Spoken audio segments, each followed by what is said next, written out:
Ready Hit Go Delivery. Solo flight ulit. For how many straight weeks na, no?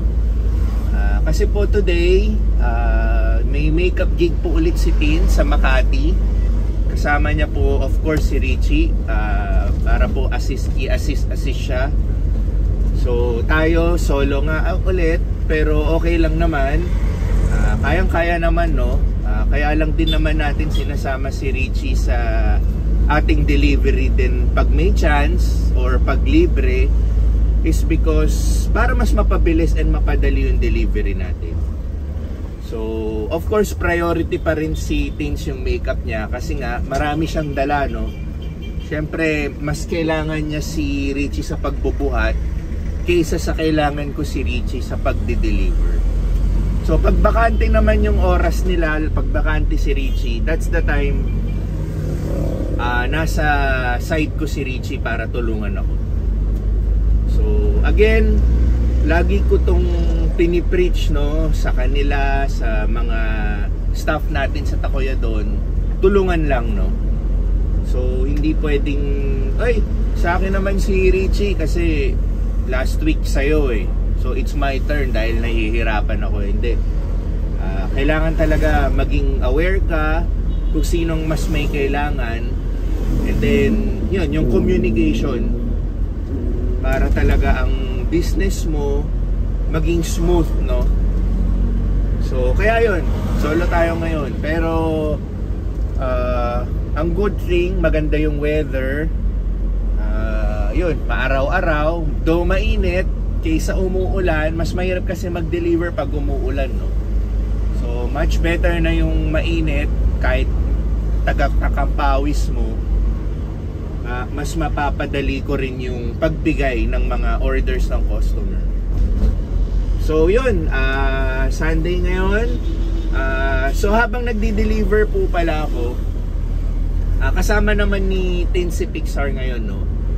Medyo inagahan ko yung alis, gawa ng pag-uwi ko. That's the time aalis agad sila ni Richie. And hindi ko na rin talaga sinama si Richie kahit may chance akong isama siya, gawa ng kailangan pa nilang mag-ready, no, mag-pick up ay mag-set up ng mga gamit.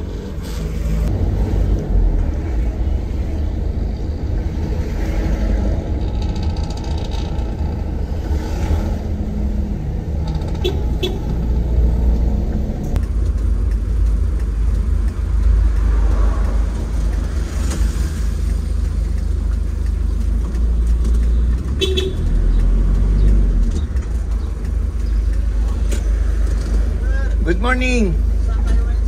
Miss number, yun lang, isa lang. Salamat. Alam mo, na-experience niyo na ba to? Lalo na sa mga nagda-drive, no? And dito sa Pilipinas, no? Yung mga pag pumapasok ka sa isang village, subdivision, or isang secured area na dadaan ka muna sa security, no? Lalo na mga security guard. So, naranasan nyo na ba ang security guard na mayabang, maangas, mabait? So, kung ano man doon, no, 'di ba? 'Di ba minsan nakakainis yung unang approach sa'yo, mayabang agad yung authoritative, na parang akala mo may kasalanan ka kaagad or papasok ka may masamang intention ka, no? Yung sobrang ano, 'di ba may mga ganong guard, pero meron din namang guard yung katulad nito, mabait, ang bilis mong kagaanan ng loob, 'di ba? Teka lang po, dito na tayo sa bahay. Deliver muna tayo.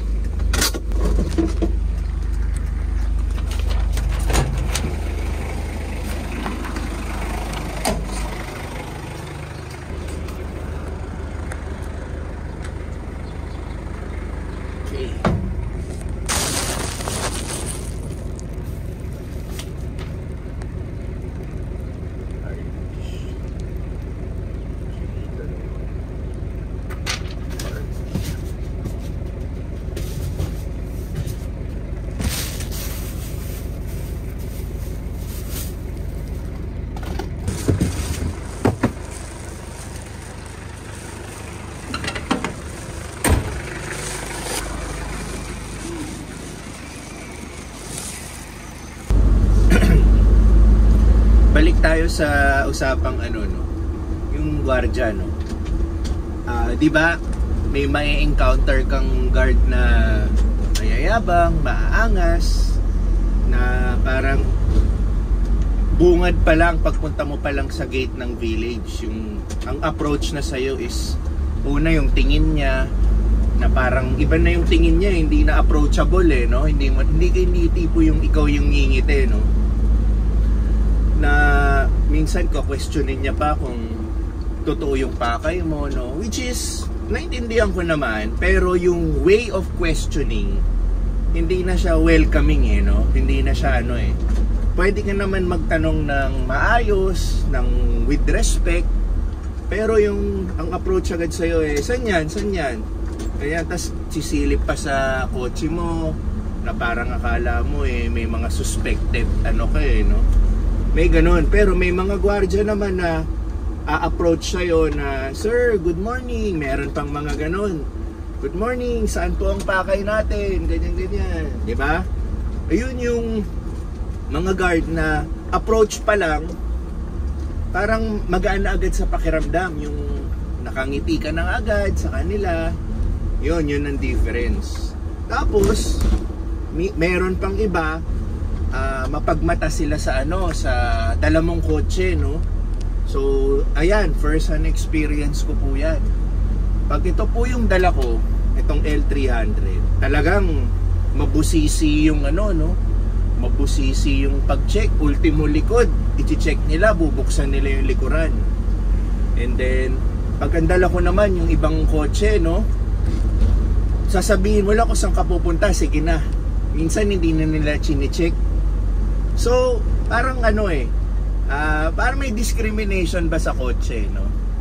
Yun yung minsan na na-encounter ko. So, hindi ko nilalahat sinasabi ko lang po based on experience and based on my observation. So, may mga ganung guard po talaga. And lalo na po ngayon, alam niyo po ngayon, di ba? Holiday season, Christmas season. Siguro soon, magiging uso na naman sa mga gwardiya yung meron silang mga boxes, yung mga Christmas boxes wherein pagpapasok ka, hihingi sila ng konting barya sa'yo, ihulog mo sa box. Ito yung na-observe kong hindi maganda, no? Stricto sila sa pagpapapasok sa village, no?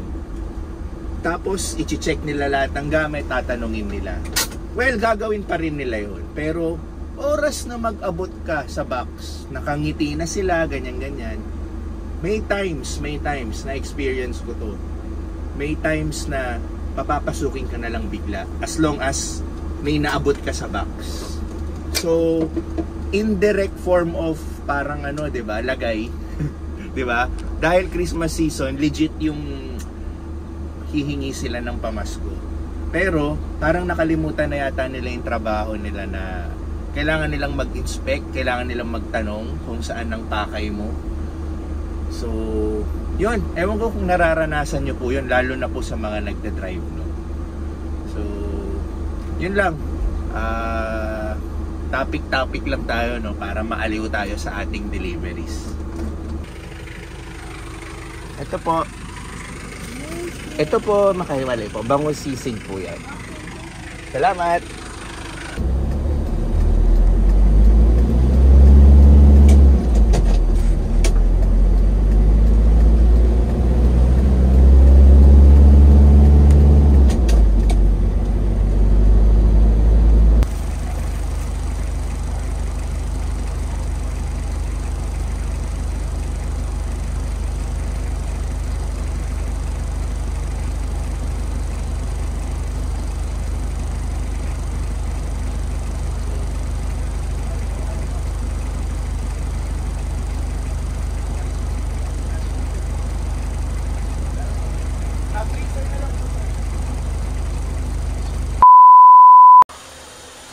Sir, did you say goodbye to mommy?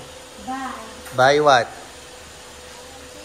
Okay, thank you.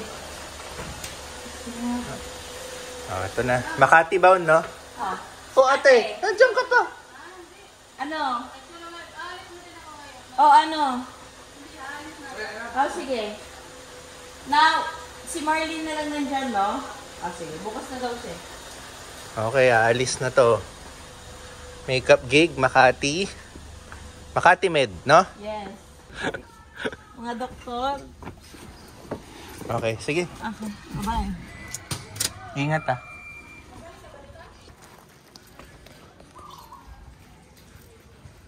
San Pedro bound para i-check po si Takuya doon. Kasama ko po si Pixar.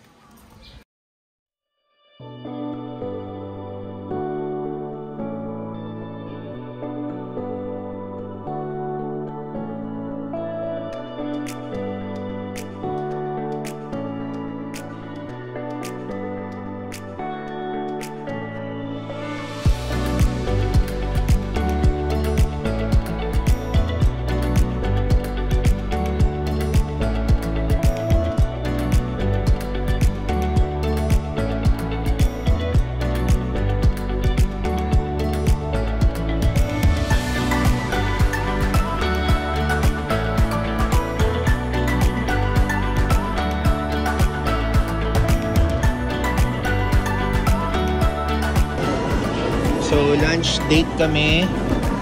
Ito yung kay Pixar chicken teriyaki ng Takuya doon. Ito naman sa akin, chicken rice ng Turks doon. So, isang iced tea. Tapos, ito yung binaon ni Pixar sa kanyang bag. Royal. May tubig kami. So, chow time.